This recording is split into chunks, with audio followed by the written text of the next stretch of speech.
Welcome back, adventurer, to another episode of the Corner of Story and Game. With Gen Con coming up, I thought perhaps we would sit down and chat with some of the people who work behind the scenes at one of the biggest gaming conventions in the world. And today, we're going to talk with our old friend, Matt Forbeck. Matt is an award-winning game designer and author known far and wide for his numerous creative works. He is also known as Mr. Gen Con, as he's been going for a very long time and helps out at a lot of different things. Today we're going to talk about what he's up to at Gen Con this year, including, of course, the Diana Jones Award. So, Matt, thank you for joining me. Thanks for having me back, Gerald. I appreciate it. Well, I had to have you back. Gen Con's coming up right away here, and I wanted to talk to somebody about what's happening, and you're the man. You're Mr. Gen Con. I love Gen Con. I've had, it was a Rob Whelan who writes for Forbes, always calls me the mayor of Gen Con, which is an unofficial title at best, right? My friends actually own the convention, so really they get to choose that kind of stuff.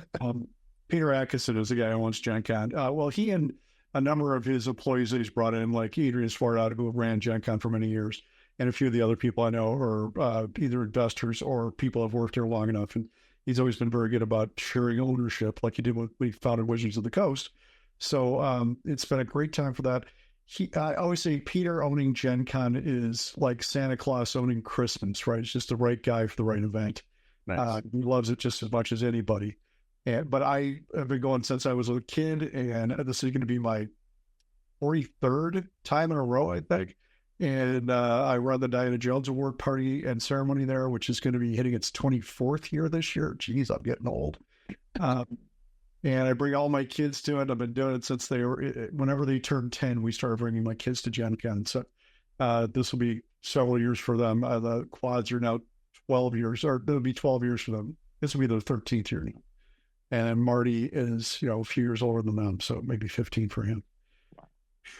But it's a lot of fun. And I'm running a bunch of stuff there at the show. I got like I said, the Diana Jones Award Party, which we do also, not just to give out an award, but also for the Emerging Designer Program, which is something we started up a few years ago that Camden Wright and Aaron Trammell have been running for us. It was originally Ken Height's idea, but we took the football and kept running with it. And Aaron and Camden have been doing a great job with it. They basically bring in people, ideally marginalized people, but anybody applies. And, we try to make it as broad as we can to show them off at Gen Con, to give them a venue for the work, to help them network, to introduce them to the community, so that, people who might not ordinarily have the resources to do this kind of thing can get plugged into that grand network that exists at Gen Con, which otherwise, it can be kind of daunting for outsiders to come into. And we want to make sure that we're as welcoming as possible. This is kind of an institutionalized way to do that. Which is especially true nowadays that we become a 501c3 nonprofit, which is just freaks me out because this started out as a bunch of game designer friends on a mailing list 24 years ago, and suddenly I'm the president of a nonprofit who's trying to bring in people and broaden the community. Like, I don't know how the hell that happened, but here we are. It's been a great journey, though. I just love Gen Con. It's one of my favorite times of year. Actually prize it over Christmas because for me it's like a family reunion and a great convention and just a wonderful time to do things too. So I'm really looking forward to it. You know why I like interviewing you, Matt?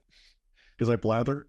I can cue you up with one question and you'll just rip through the next half dozen talking points. Just sure, because when I finish off and say, "Did I answer your question?" Because I've been going on so long. I forgot where we started. And number two is I tend to pile drive questions into the floor, right? I was at Origins and I sold a guy a copy of the Marvel Role-Playing Game. And he says, "I just buy you because you're so enthusiastic about what you're doing." And he's like, "I'm a law professor at UVA." I had some friends who were law professors or did law at UVA. So we're talking. He's like, I said, "My dad's a lawyer." He says, "You talk like a lawyer." I'm like, "I don't know how to take that, but that probably explains a lot." Because you learn how to speak quickly, otherwise you don't get where it is. I love it. All right, well, let's circle back a little bit. Sure. Gen Con, like you say, it's a fantastic time, such a good time. But people don't often know there's a lot of different things going on there. There's the games and there's the product reveals and there's book signings and all that. But there's also education involved. There's also there's the writer symposium, and there's other workshops for content creators and game designers and GMs and DMs. So for a second, I'm just curious, going back to younger Matt, how has Gen Con influenced, impacted, directed your writing career? Well, I probably wouldn't have one except for Gen Con, right? Well, I mean, I often say that the reason I got into game design as my first profession, really, and has been one of my main professions throughout my life, is because I grew up in southern Wisconsin, which is where Gen Con started, right? I grew up about 35 miles from Lake Geneva, so I can get there in about 40 minutes, which is where TSR used to be way back in the day. And I went to my first game convention when I was like 12 years old, I think, at Winter Fantasy in Lake Geneva, where I got to meet Gary Gygax and Jeff Grubb and Steve Winter and a whole slew of other people, right? And I went to my first Gen Con, which was Gen Con 15, when in 1982, which is the summer I turned 14. I would like Gen Con's usually over my birthday, so you just like I'm just about there. And if if I grown up in Hollywood, I'd have gotten into film. If I grew up in LA, if I grew up in New York, I'd probably gotten into traditional publishing first, although I've done a bunch of that too. But because I grew up in southern Wisconsin, I got into tabletop games, and it just has always been something I've done. I had a real passion for it from the early days, and fortunately, I had a lot of wonderful people who mentored me into it. Mostly down to Troy Denning and Will Niebling. Troy was one of the main guys at TSR, and then started a company called Pacesetter with Steve Sullivan and Gali Sanchez and Andre Hayday and a bunch of ex-TSR employees that were laid off in some of the early days. And Troy kind of took me under his wing as we were learning how to do this stuff. I was like 15, 16 years old. And then Will Niebling was a guy I had met at my first Gen Con playing Fight in the Skies on Sunday morning back in 1982. And Will's one of my oldest friends nowadays. I just saw him at Origins, and it was great to catch up with him. But he mentored me into the sales side of the industry, which is where he really excelled. And he was the first VP at TSR, actually, way back in the day. And he brought me in and showed me about how the business side of the business works and the industry works, which was really invaluable to me. And introduced me to lots of people, took me to trade shows. I ended up living in his house he had purchased to house his children when they went to college, because we all went to the University of Michigan. So I ended up being roommates with his kids when they're a couple years younger than me, but when they got to college, we ended up, my wife and I ended up living with them for a while. And, just great, wonderful people. And you really wouldn't find better advocates for games, tabletop games anywhere, right? Amazing folks. But Gen Con got me into doing that stuff, and I kept going every year. I just got addicted to it very quickly. I would run like 40 hours worth of games for the RPGA, the Role-Playing Gamers Association, when I was a teenager. That's where I got to meet a lot of the guys who were, at TSR, working at TSR, and, writing the adventures I had to run. And I actually had my own booth at Gen Con when I was 16 years old, 17. I guess it was the summer I turned 17, where I was selling a zine, essentially, that I developed. It went a whole 2 issues before we went full. Like, oh, this is, I spent my life savings at the time, which was like $1,000 on it. It was probably better than any tuition money ever spent on me.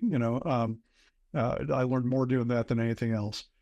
And, again, that got me welded into the community with everybody who helped me out. And then I almost skipped one year when I was at college, like after my freshman year.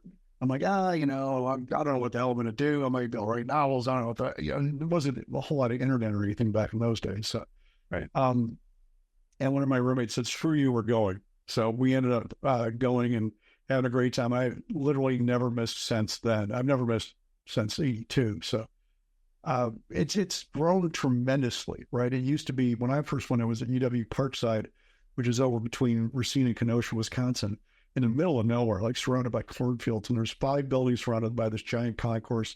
And every game had its own classroom the first time I went there. So everything was quiet. It was easy. It's really nice.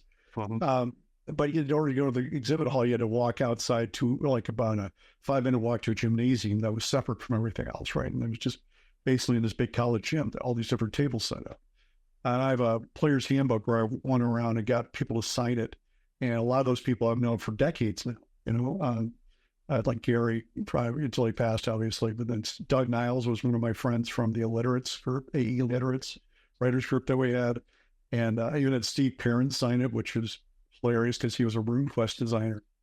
And when I showed up, he's like, and his name, he had been given special thanks in the back of the book. That's all I knew. I'm like, 13, 14 years old. What the hell do I know? Like, oh, it says your name back here. You're Steve Barrett. Holy shit, could you sign this? He goes, you want me to sign a D&D book? What the hell? And he picks up and says, to Matt, always roll low, which is great in RuneQuest. Not good in D&D. It's Steve Barrett. Okay, go Steve. So That's cool. yeah, just a fun time. And like I say, there are people that I've known for decades, and I started out when I was a kid, like even pre-teenager, that I've now known for, they've become colleagues of mine. Like some of them, Steve Winter, the guy who I met at my first game I ever played at a convention, which was Boot Hill at a Winter Fantasy, ended up editing the first novels I wrote for TSR, starting out at it. He handed them up to, oh my God, I won't forget her name now. Wonderful lady who did the Mirrorstone imprint. It's going to escape me, but she's fantastic. But Steve did that for, I started out doing that with me. And, it's just wonderful the way that these people come back to you over and over again. Wow. Just one big community, huh? It is. For instance, I'm running this thing called, they're doing 50 years of D&D at Gen Con this year, right? So Peter Atkinson is running a whole bunch of slates where he's like bringing together the designers of first edition, second edition, blah, blah, blah, all the way to the fifth, etc.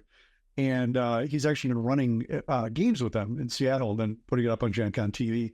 And he asked me to come in and do a fiction slate for him. So I've got a whole bunch of fiction authors roped into helping out with this, comic books and nonfiction and such. So we got like John Peterson and Mike Whitwer, David Uall doing the nonfiction stuff. We got Jim Zub and Jeff and Ed Greenwood and Jim Lauder coming in for doing comics. And then we have Ed on the Forgotten Realms. We got Tracy Hickman coming in Ravenloft. And then crazy of all, I got Rose Estes to show up, who did the original Endless Quest books, which it turns out are the first bits of fiction ever written for D&D officially that were not done by Gary Gygax. Right? Gary had done some original stories and stuff, but I hadn't done any novels at that point. And there was Andre Norton did a Clay Keep book, which was essentially D&D fanfic that was, it wasn't even authorized. It was kind of like a handshake, sure, go ahead, do this kind of a thing, because you're a famous science fiction author, we're just starting out, blah, blah, blah. But Rose did the first official D&D books, for fiction technically, and there was the Endless Quest Pick a Path books, kind of like Choose Your Own Adventure, but for D&D. Yep. And I've been going to Gen Con, like I said, forever. I've never met Rose. And she's somewhere late 70s, early 80s now, and we actually got her and her son are going to come out to Gen Con for the first time in memory, period, to come out and do some panels for us and shake hands and sign books and stuff. So I'm really excited about that. And then one of our other guests is Jeff Grubb, who we're flying out, who, again, I've known since I was 13 years old. And it's been a friend of mine. I actually wrote a novel with Jeff for Guild Wars. I did a novel for Guild Wars, and he was the lore master for Guild Wars. Mm-hmm. And the game Guild Wars 2 was in development. So at the time, I couldn't keep up with the way everything was developed because I wasn't in the house. So Jeff's like, okay, I'll finish this off. And, came out really well. But I'm like, it's neat that these guys that you had to sign autographs for you when you were 12 or 13, now you're actually doing stuff with. And I'm like, that's just wild, right? Comes full circle. That's so cool. I'm freaking lucky. I'm very, very, I do not, I know I'm talented and right well and all that kind of shit, but I mean, you can't discount luck. I'm extremely grateful for the good fortune I've had in my life and in my career. And I never take that for granted because I just know there's a lot of times things could have gone one way or the other, and they just have to break my way sometimes. And I'm extremely grateful for that. So. All right, Captain. The luck will get you partway there, but yeah, you need the hard work to get the chance at the crack. That's the trick, though, is like my son Marty is doing writing with me nowadays. He's writing on the Marvel game. He's written on Shotguns and Sorcery. He's did a World of Warcraft book that's coming out on July 16th. So woo-hoo. Nice. That's big. That Dark Horse actually contacted me about Dark Horse Comics and said, are you interested in writing a World of Warcraft book? And I'm like, no, but my son, who actually likes World of Warcraft, he'd be happy to do it, and I will edit it and polish it and all that kind of shit before we turn it in.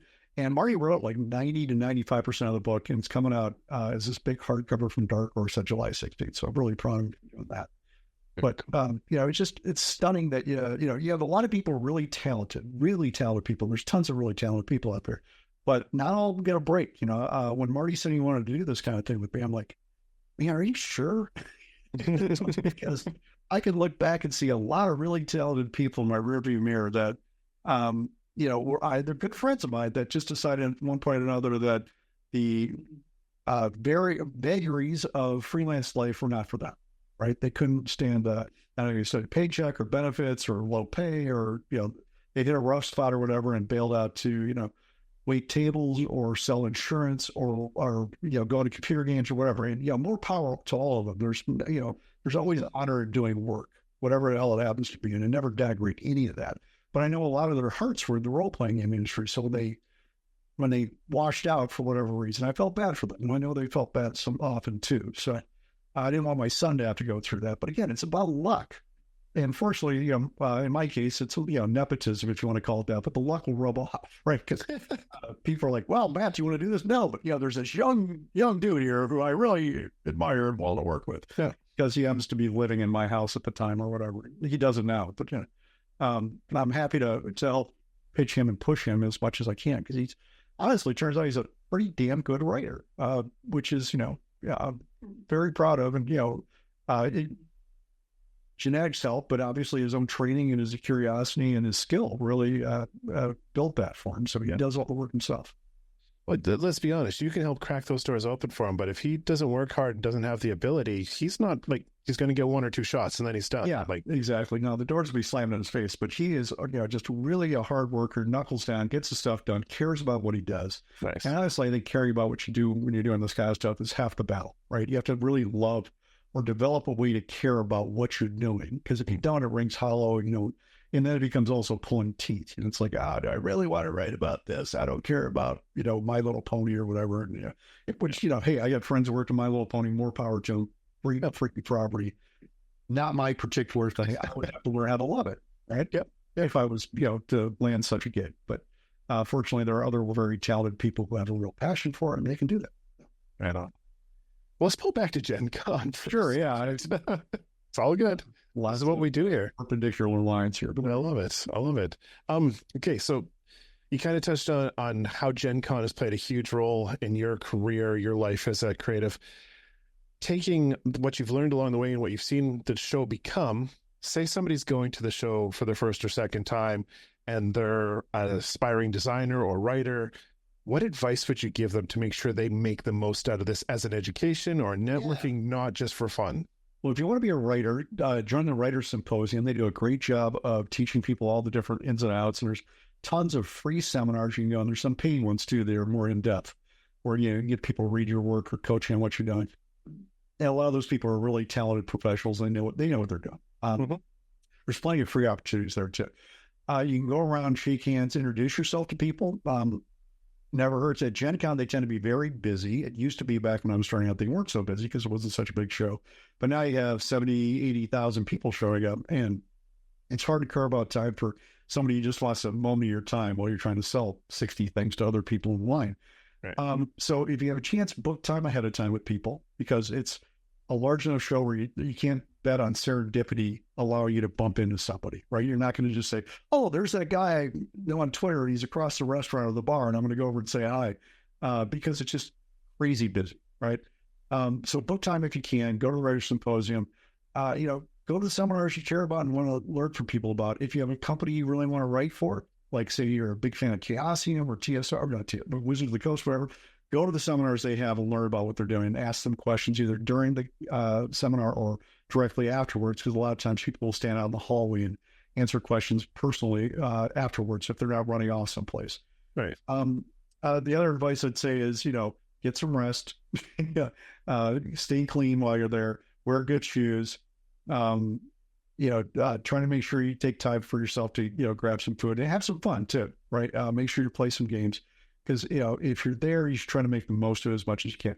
I tend to squeeze every last goddamn ounce out of Gen Con. At the end of it, I'm like staggering across the finish line, barely able to walk. My feet feel like I'd be better off if I'd cut off the feet at the ankles and walked around the stumps, because it'd be less painful at that point. And my voice is entirely shot. I'm talking more like Barry White at that point, because my voice has gone 3 octaves lower.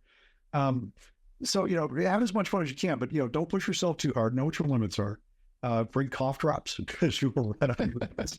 I live on a wall there. And again, just try to have fun. Try not to overprogram yourself too much, though. Give yourself a chance to wander the exhibit hall, see what new and cool things are that are out there. And, if you have online friends, which you probably do, and they're going to be at Gen Con, make some time to meet up with them, because that's actually one of the greatest things about going to conventions is that you actually get to share a physical space and, meet face to face with people that you like, that you hang out with online the rest of the year, but you don't get a chance any other time of the year. So go ahead and do that. And just, have fun. That's great advice. I love it. Diana Jones Award. Yeah. We've talked about this on a previous show, but let's go back at it. This is a really important award. So I love the story. I really love the story, but let's keep the story a little short. Talk to me more about what the award does. What difference is it making these days? Well, originally the award was based in the Diana Jones Award for Excellence in Gaming, and it came up because James Wallace had found a trophy. Was the original Diana Jones Award trophy, which has since been lost in the mail from Canada. So there you go. We're on our second trophy now. But he said, I have a trophy. I should make an award to go along with it. So he got a bunch of his top-level game designer guys together, mostly tabletop role-playing dudes. And we just voted on what we thought the coolest thing of the year was. Didn't matter what it was. We just narrowed it down to like 5 different nominees for finalists, and then we came up with a winner. And it was just kind of a lark. We just did it for fun. Like, hey, we have a trophy. We should do something with it. And over the years, and they actually even instantaneously, like the moment we gave it to the first guy, it was Peter Atkinson won, it became meaningful. People are like, oh, you actually give a shit about what I'm doing. You care about what I'm doing.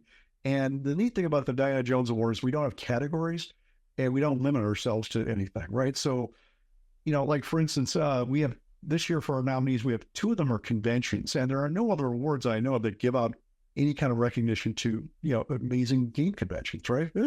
We also have Amy Bio, who's a fantastic game designer. We have Festival and Adepticon are the 2 conventions. Let me see if I can remember all this off the top of my head. And what else? We have, the United Paizo Workers Union, and the TTRPG bundle for trans rights for Florida that Rue Dickey put out, right? So those 5 things. So, and again, I mean, Amy's an amazing designer. Sometimes we get designers recognized, although it's usually your work rather than you as a person and as your body of work. Mm-hmm. But we're able to take a step back and say these things we thought were pretty freaking cool, and they're not going to get recognized anywhere else.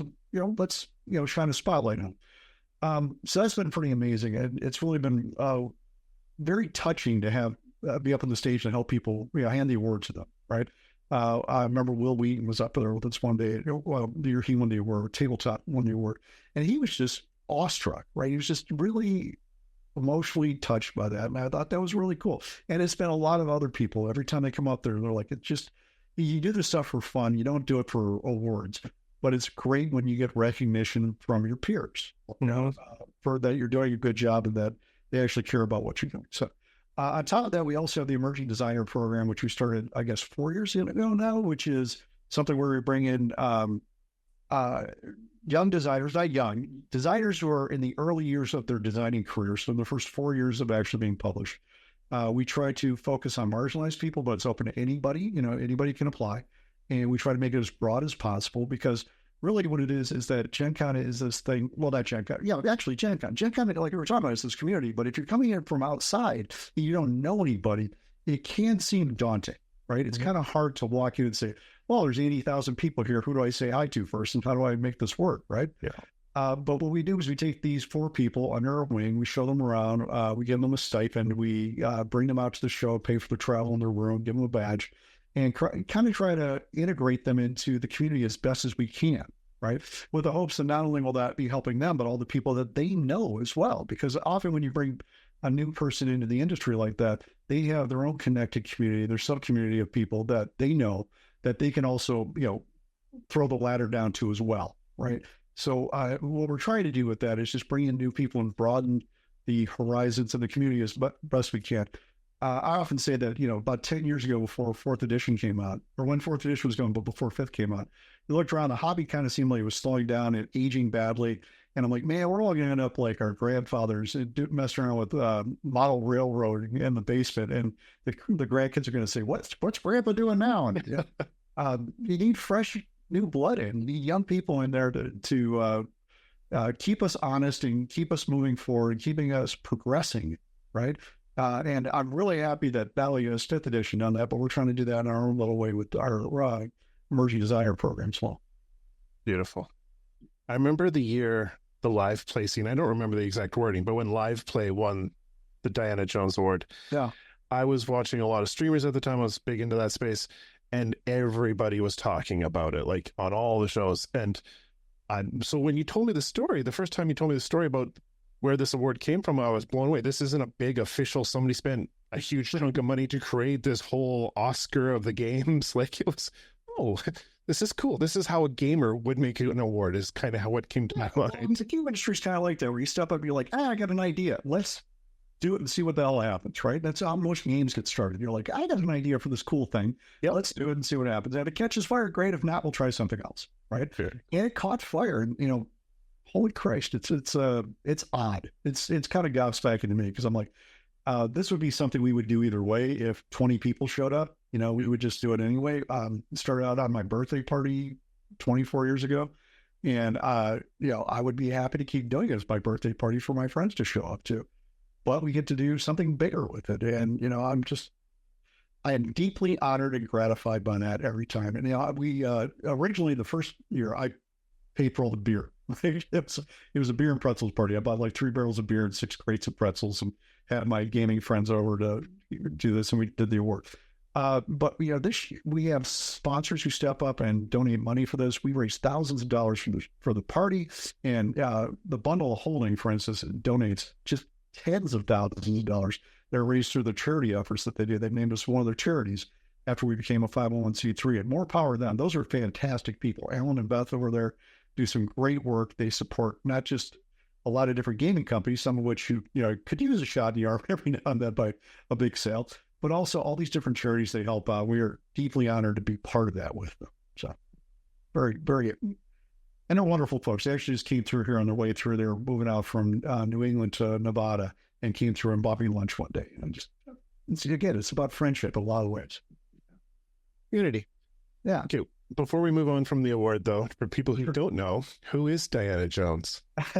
Yeah, a lot of people are like, you mean Diana Wynne Jones, the famous fantasy author who did Howl's Moving Castle, which famously became an animated movie. I'm like, no.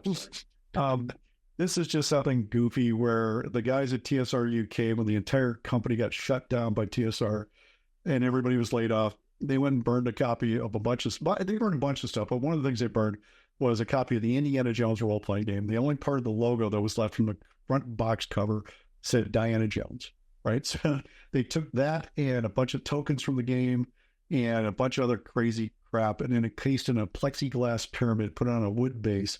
It said, this is the Diana Jones Award trophy, or a Diana Jones Award trophy. Yeah, that's it. And then apparently it was a pub trivia trophy that went back and forth between these guys and some guys at Games Workshop for years and years and years, until I was told Games Workshop just swiped it and walked away. And then somehow it ended up in James Wallace's hands. And James is a fantastic designer. He's probably one of the earliest story game developers that probably most people don't know about, but he did the Extraordinary Adventures of Baron Munchausen, which is one of the early story games. He did Once Upon a Time, which is a great card game that does storytelling. He's done a lot of other great stuff over the years, and is still doing stuff. He actually just is written down writing books for Aconite about different types of games as well. Wonderful guy, great gentleman. And he somehow this trophy wound up in his office. He's like, instead of just sitting here gathering dust, we should do something with it. So it's become this traveling trophy. So it goes actually from place to place every year, from winter to winter. Then it got lost coming back from Canada one year. So, in the mail. It was over the pandemic. The sad part was it was over the pandemic, so it went missing for it was like almost a year before we noticed it was gone. We're like, oh, you sent that off, right? A year ago. And they're like, oh, yeah, I did. And I contacted the guy who was supposed to have it. He's like, no, it never showed up. I thought it was going to be sent any minute now. I'm like, oh, shit. So we have a new one now that the guys over at Game Crafter developed for us and designed for us. And it actually has the names engraved on it like a Stanley Cup, right? Mm-hmm. So actually the award is supposed to show up here at my house sometime the next week or two. And then when I figure out what the new winner is, when we do the voting on that, then I have to go get the local trophy shop to engrave their name on it and keep it deathly secret until we reveal it at the awards ceremony. What a great history. Like, That's so cool. history, but that's how a lot of great histories are. Like, I don't know. Yeah. It's honestly, the whole history thing just blows me away. The fact there being, it's 50 years of D&D. So I understand people are really focusing on that this year, but the idea that people are writing history books about things that I was involved in and doing and playing deep on when I was a kid just stuns me, right? The fact that things you work on will end up in a museum at some point just blows me away. And I'm like, okay, fine. I mean, it's amazing. I don't know what I would be doing if gaming had not gotten popular. I'd probably still be playing games, so I'd probably end up having to do something else for a living. But it's, people are like, oh, you're just lucky. I'm like, man, I wouldn't be doing this either way. I'm just lucky that it happened. Who the hell knows? Yeah. That's so cool. Freaking wild. Okay, Gen Con. We're talking Gen Con. Gen Con.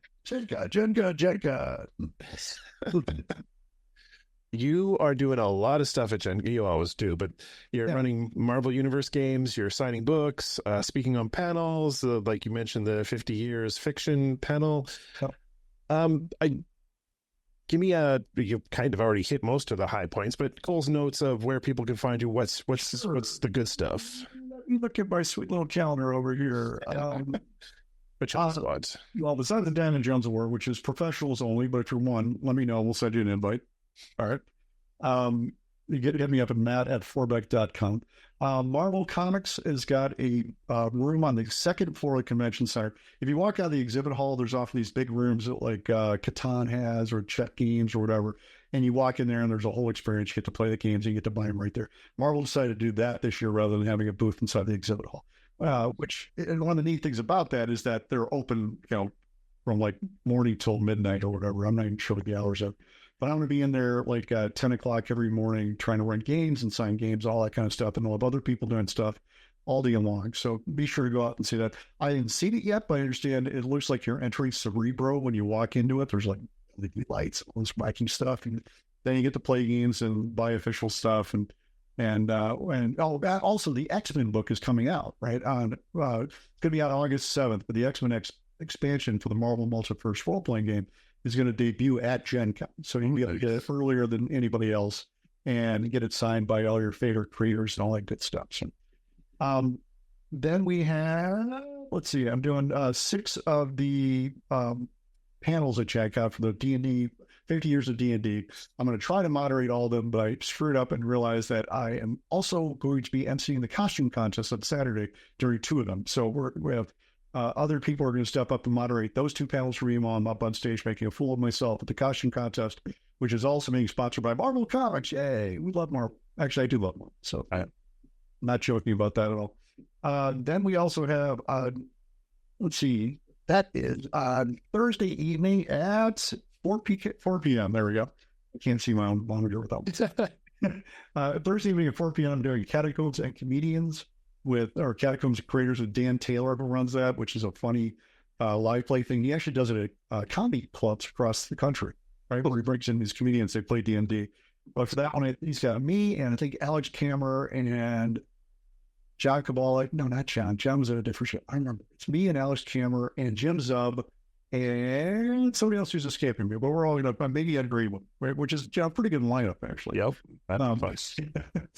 If you have to pick people to play a funny game with, you're not going to go around with that crew. And so that's from 4 to 6. And then what else am I doing? I'm doing a signing on Saturday morning in the exhibit hall at 11 o'clock. I'm going to be me and Jeremy Bernstein, who used to write for Leverage and also is a great video game writer. He's got his Santa Claus Private Eye comic book that he's going to have there, which is really a lot of fun. And we're also going to have Jeff Grum and Rose Estes autographing with it. So Jeff, like I mentioned before, goes way back with TSR. He did tons and tons of stuff. And Rose, this might be her only signing at the show, so please show up. This might be the only time that she's able to do this at the show, and has been at Gen Con for years. So if you got your Endless Quest book sitting around or anything else, go buy some, bring them, whatever else you want to do. And hopefully check out our sites. We'll have more information about that as we get closer to it. Oh, and then Sunday at 1 o'clock, actually, we run the Andrew Hackard Memorial Munchkin game. So Andrew was the developer of Munchkin, the Munchkin Czar, as he called himself, for many years at Steve Jackson Games. He passed of glioblastoma, terrible brain cancer, a few years ago.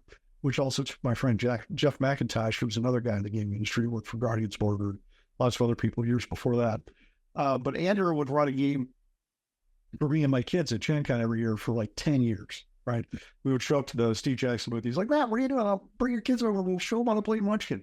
And he did this with a bunch of freaking 10-year-olds when they were really young. And then every year for 10 years, I was like, Andrew, you don't have to do that. It's okay. Well, I'm sure you're busy. He's like, no. I'm clearing my schedule for this. I always tell everybody, don't schedule anything for Saturday or Sunday at noon. We're playing games with the Forbecks. And he was always just a treasured friend of ours. And so when he passed, we decided we'd keep doing the game as a way to keep him in our hearts ad infinitum. I mean, as far as I'm concerned, we'll do this until they carry me out of Gen Con feet first. Technically, it's a fundraiser for the Diana Jones Award Emerging Designer Program, but, all we do is say, show up. I think it's $2 for a ticket. But, show up.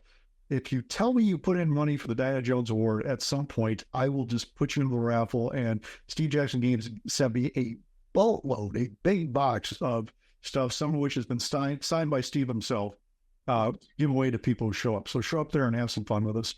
And remember Andrew, and hopefully walk away with some free swag too. Very cool. And that, I think, is it. Is that not enough? Oh, and also the parties that I'm not supposed to tell anybody about. So there you go. You didn't tell nobody. No. It's different things. Things will happen. It'll be fun. So you're not doing any writer symposium panels? No, I can't do those too. I was wondering. Well, there we go. Let's see. I'm doing. Let's see. I'm doing on Saturday. I'm doing a nonfiction for not about genre, which is a writer symposium thing, and no, I'm doing at least one other one. Oh yeah, Thursday at 2:00. I'm doing new books, new games, new love. Where we're talking about things we just came out with. I would like to do more writer symposium stuff, but I'm stocked to the gills as it is. It's a great system. The people there have been running it for years, have been doing fantastic stuff. I think it's Emily and is it Clint Bell who've taken over, and they're doing a decent job with it. They took over from Melanie and Kelly. Melanie Metters at Kelly Swales, who took over from Mark Tassin, who also, they all did great jobs with it. Before that was Gene Raby, who was used to help run Gen Con for TSR way back in the day. Jean is actually not doing too well, so if people know her, you might want to reach out to her. Just see her on Facebook now. She's been in the hospital for quite some time, and we're hoping she'll rally and get out, but you never know. It would be a shame to lose her because she's a great writer and a great inspiration. Did a lot with the Writers' Symposium over the decades. Some of my favorite Forgotten Realms books. She's the lady. Yeah, she really is. I mean, after Rose, obviously, who was the instigator of all that stuff, but yeah, Jean is just a great writer. And I would show up to the Writers' Symposium when I was just starting to write novels. So I've been doing game design forever. And I think she showed up, she knows my birthday. She actually showed up with a t-shirt for me one year. I'm like, well, that's like about pirates and telling stories. I can't remember. I still have it somewhere. I think one of my kids stole it, right? But just the sweetest lady. I'm a good friend. So I'm rooting for her. And obviously anybody else who knows her or her work should be as well. Indeed. Okay. With all the amazing things that you've mentioned, everything that's happening, what about those poor people who can't make it? How can you help alleviate the FOMO? How can they scratch the itch without being there? Right. Well, there are some places that are going to be doing, there's Gen Con Online, for instance, they run simultaneously. It's not quite the same as being there, but it's something, right? You can get there. My kids are going to come in and film the 50 years of D&D panels I'm hosting, those 6 panels. Nice. So they won't be broadcast simultaneously, I don't think, but they will be released later. So as soon as we get home, figure out how to get things off an iPhone and put them up on YouTube or wherever the hell I'm going to be. This is again, it's not like this high budget where tapping General Motors for their cash kind of thing. It's like, hey kids, let's put together some fun stuff, And my kids are like, Pat's out there. My son Patrick, who just graduated with a game design degree, is like printing up he's got a 3D printer, so he's like printing up a 3D tripod for his iPhone, right? He's got a tripod and a clamp and all this stuff. I'm like, well, you can buy those too. What's the one? Print them up. So there you go. And he's going to help out with filming that stuff.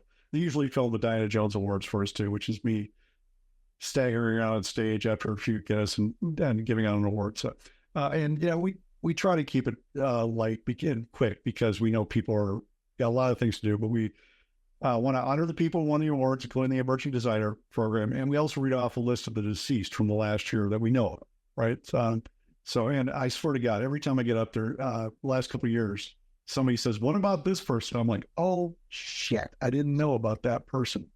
And I'm like, okay. And then too, it's sad, but it's, as I mentioned before, it's an aging crew, right? The originators are aging out. Some of them are not going to make it to retirement. And honestly, retirement in the gaming industry was kind of an oxymoron for a long time. But I know a few people have managed it recently. Zep Cook is retired. There's a few other guys. And Steve Winter just recently retired. And I'm like, holy shit, you can do that? Yeah. I think Bruce told me he's retired, but he's still writing.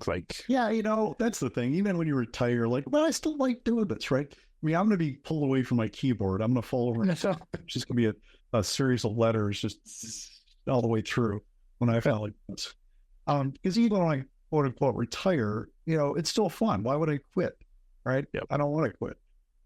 I may do less of it. I may, spend more time with my wife, my family, and all that kind of shit, which I do a lot anyway, except for looking at home. But I'm not gonna just throw it away and say, screw you, I'm done. Thank you for all the money. Bye. It's like, no, it's not just a hobby, it's a way of life.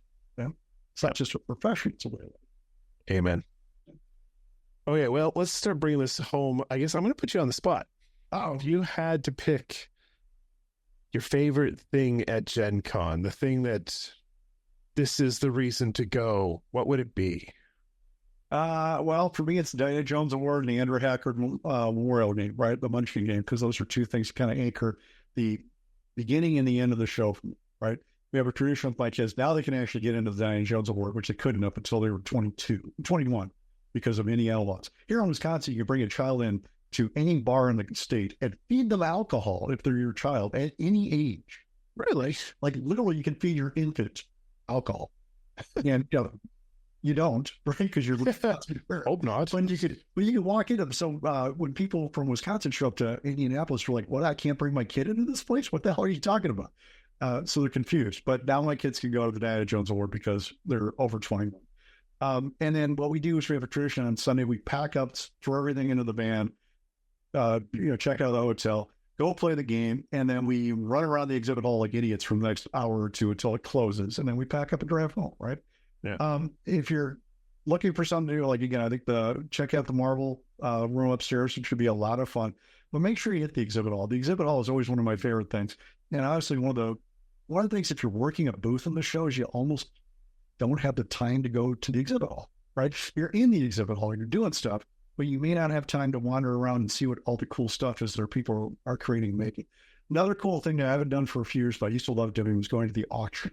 So if you like old games and you got some time and you just want to take a load off your feet, you go sit there and watch people bring up their treasures, and you can even bid on them if you want to. But the guys who run that have always been doing a great job for decades. It was Frank Menser for many years. I think it might be Jim Kitchen working it nowadays, but I forget.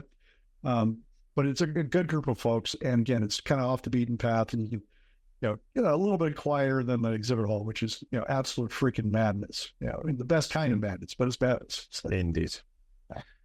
Okay, well, that's Gen Con. I guess I've asked you the core question before twice, so I probably could spare you unless you have a new answer. I will always make things up off the top of my head, so it's up to you.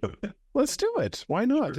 I asked this question to everybody. I might as well ask you it for a third or fourth or whatever time we're at here.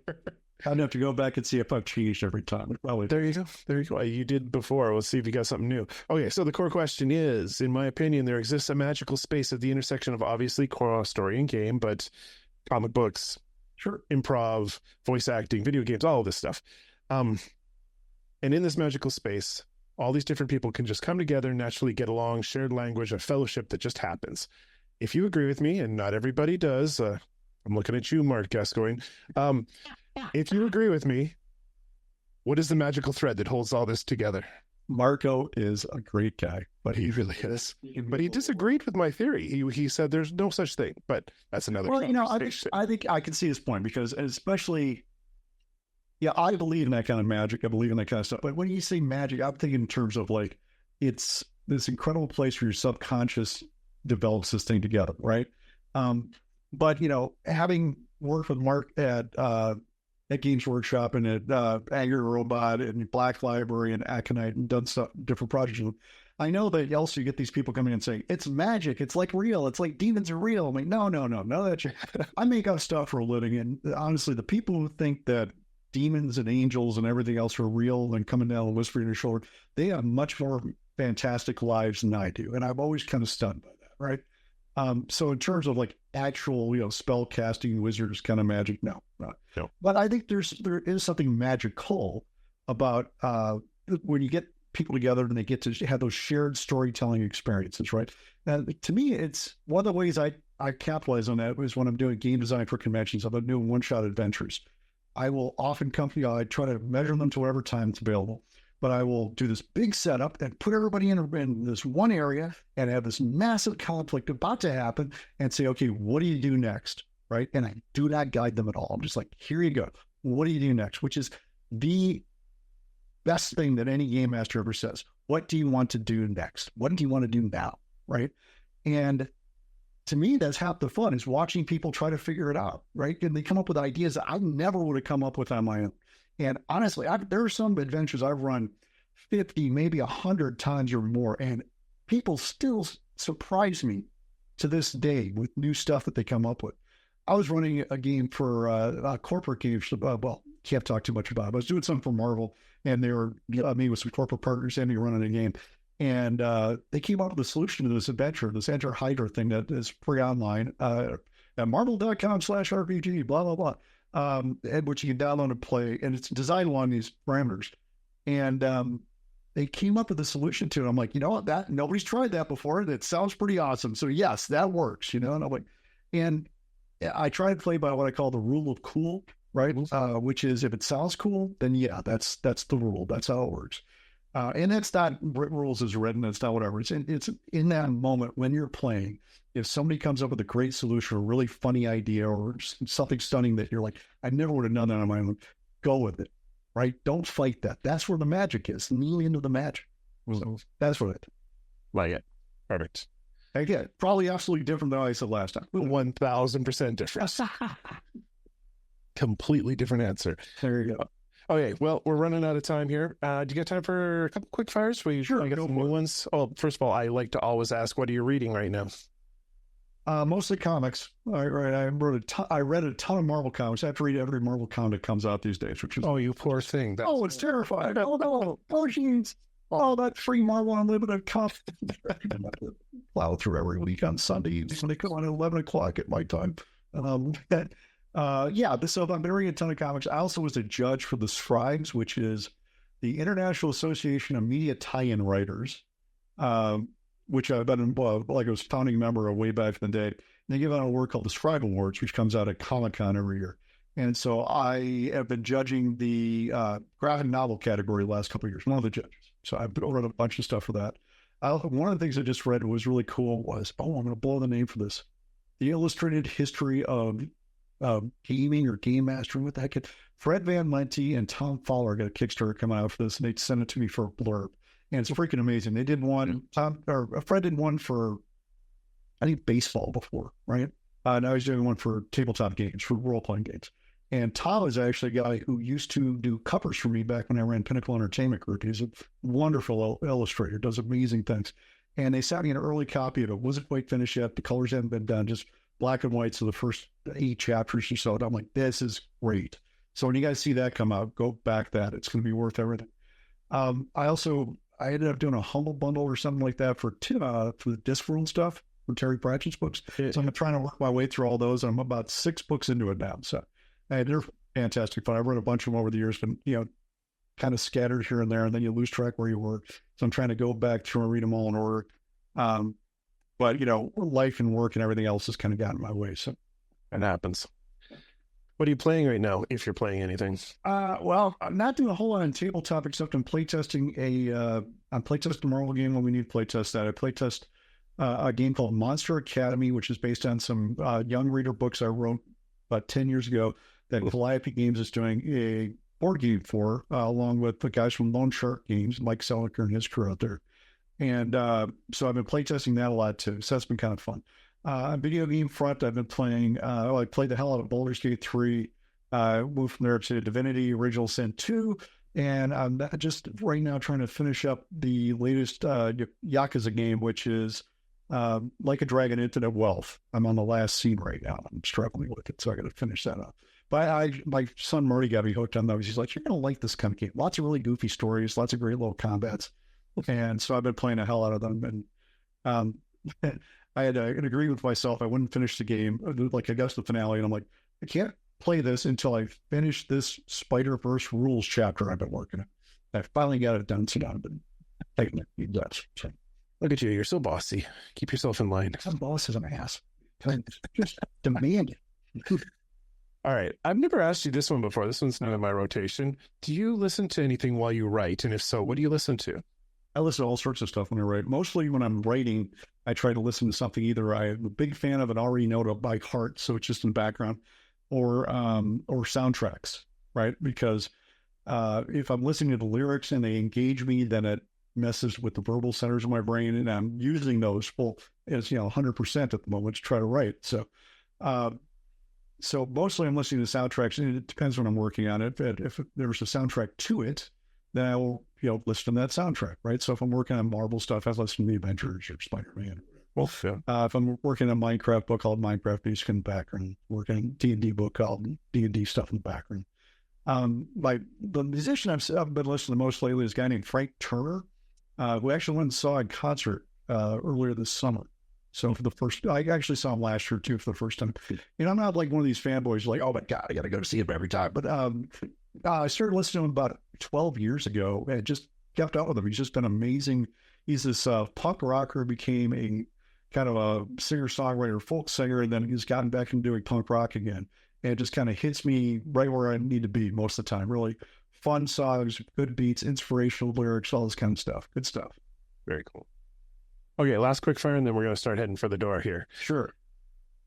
If your essence was perfectly distilled down and injected into a game world, and this could be digital game, tabletop, board game, what game would it be? What world? And what would your race and class be? Oh, fuck. There, I actually swore like I was there. You got the first F word. That's right. That's it's not. It was a PG-13 rating. That's right. Honestly, it'd probably be the Marvel game. Just because I put so much of my heart into it. The Brave New World game I came out with 25 years ago would also be a contender, but it's been so long. It's kind of dystopian. I don't want to live in that world. There you go. But the Marvel stuff, I'm a big Marvel fan. I have been since I was a kid, and I've been playing in their universe for the last 4 years, which has been a real honor. And just tons and tons of fun. I really like the guys I get to work with out there. CJ and Amir and Brian and the rest of the crew, Simeon who does our layouts, and Tim who does our PR, and all the other fantastic people. It's been really, my son Marty who does all this stuff with me too. It's been tons and tons of fun. So if I was in that world, I would probably be like Ben Urich, who's this reporter who, gets to investigate and tell stories about all the different heroes and figure out what's really going on behind the scenes. But Spider-Man was always my favorite. Because he was this asthmatic little kid who got beat up in all this ed classes when he was starting out. And I was that kid when I was 5, 6 years old. So it always meant a lot to me that way. But I also wrote a Captain America book many years later. Man, that guy just gets me where I want to live. He's just the idealism that's inherent in Captain America, not just in America, but just in how he treats people. I just love that, right? I don't think we get enough of that in the world. I think the world tends to try to beat you down, and Cap always stands as this icon of believing in not just himself and the country, but the people around it. I love that. Yeah, ditto. Yeah. People ask me for a non-fantasy reference point to what is a paladin. Yeah, Steve is who I reference. Yeah, but he's not the lawful good guy who tells you, you can't jaywalk there, citizen, right? Yeah, no. Yeah, I have an opinion of paladins that they're not that. Yeah, exactly. He's the guy. He's the kind of guy you want the paladin to be, right? He just believes in the inherent goodness of people and is willing to work to make that happen and to prove it to not only himself but everybody around him that it's true. Bingo. Yeah. All right. Well, I'm going to start pushing you out the door. I do like to open a little space here. Uh-oh. I like to open a little space here. You've touched on a bunch of the stuff you're working on, but is there anything that you'd like to signal boost, promote? Where can people find you online? This is the space to hit me with it. Sure. Go to forbeck.com, Forbeck.com. I'm also on all the socials that I can possibly think of, like Twitter, which I don't like as much anymore, but still there occasionally. Blue Sky, Facebook, Threads, Instagram, blah, blah, blah, blah, blah, blah. For stuff that's coming out, go check out the World of Warcraft Chronicles Volume 4 that's coming out on July 16th. On August 7th, we have the Marvel Multiverse Role-Playing Game X-Men expansion that's coming out, which I'm really excited about. Put a lot of work into. And then a bunch of stuff I can't tell you about, but will be exciting to tell you about in the future. So You do that to me every time. it's the way it is. Every time you're doing stuff, you have non-disclosure agreements. I get it. The worst All right. ones are when the game doesn't come out and we still can't tell people. Oh, yeah, that would hurt. Oh, yeah. Sliver in your soul. It is. All right, I'm going to kick you the hell out of my bar here. As you're walking out the door, I'm going to give you the last word. Do you have any parting words of wisdom? I'm going to go with the bill of Ted, which is just be excellent to each other. And have fun. We're here to have fun. Ah, travelers, our time here draws to a close. Matt, thank you for taking the time to sit down and talk with me about Gen Con. And to you, dear listener, as always, thank you for taking your seat at the table. Until we meet again, remember, keep creating, sharing, and exploring those worlds and stories. Stay safe, Wanderer. Your chair will be ready by the fire the next time you stop in at the Corner of Story and Game.